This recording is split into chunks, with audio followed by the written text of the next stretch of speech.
안녕하세요. 여러분의 든든한 법률 파트너 일산 노무 전문 변호사 법률사무소 정금의 박순배 변호사입니다. 회사에서는 종종 유능한 인재를 선발하여 해외 연수를 보내고 그 비용을 지원하는 프로그램이 있습니다. 제 의뢰인도 능력을 인정받아 미국으로 3년간 해외 연수를 다녀오게 되었는데요. 3년 후 해외 연수를 마치고 한국에 있는 회사에 복귀를 하기 전에 미국 현지 회사에 취직을 하게 되었고 결국 제 의뢰인은 하직을 하게 되었어요. 회사 복무 규정에는 해외 연수 시 지원받은 기간의 2배를 의무적으로 복무해야 하고 이를 위반한 경우에는 지원받은 비용을 전액 반환해야 한다고 되어 있었습니다. 회사는 의뢰인에게 지원받은 금액 전액을 반환하라고 통보를 하였고요. 이에 의뢰인은 2억 원 중 1억 원을 반환하였고 나머지 1억 원도 반환하라고 하였습니다. 그런데 의뢰인은 지급받은 금원 중 급여 명목으로 받은 금액은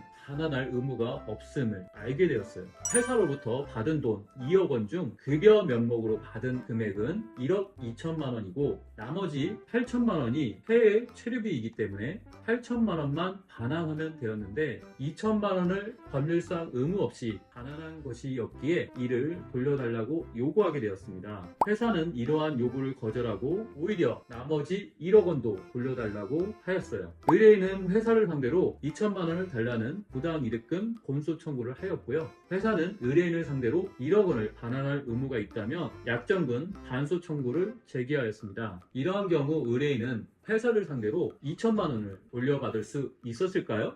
결론적으로 의뢰인은 2천만 원을 돌려받게 되는 전부 승소 판결을 받게 되었습니다. 왜 그런 것인지 지금부터 설명드리겠습니다. 근로기준법 제20조는 사용자는 근로계약 불이행에 대한 위약금 또는 손해배상액을 예정하는 계약을 체결하지 못한다고 규정하고 있어요. 의뢰인이 근로를 약속한 기간 동안 근무하지 않을 경우 지급받은 금액을 반환하기로 하는 약정을 하였을 때 지급받은 금액이 급여라면 근로기준법 제20조에 반하여 무효입니다. 근로기준법 제20조에서 이렇게 규정하고 있는 취지는 근로자가 근로계약을 불이행한 경우 반대급부인 임금을 지급받지 못하게 된 것에 더 나아가서 위약금이나 손해배상을 지급하여야 한다면 근로자로서는 비록 불리한 근로계약을 체결하였다고 하더라도 그 근로계약의 구속에서 쉽사리 벗어날 수 없을 것이므로 위와 같은 약정을 금지함으로써 근로자가 퇴직의 자유를 제한받아 부당하게 근로의 계속을 강요당하는 것을 방지하고 근로계약 체결 시에 근로자의 직장 선택의 자유를 보장하며 불리한 근로계약의 해지를 보호하려는 데 있습니다. 이 사건에서 주된 쟁점은 의뢰인이 지급받은 금액 중 1억 2천만 원이 급여인지 아니면 해외 체류비인지 여부였습니다. 회사는 1억 2천만 원이 명목상 급여로 지급되었으나 그 실질은 해외 체류 비용이라고 주장하였습니다. 그러나 아래와 같은 5가지 점을 종합하면 그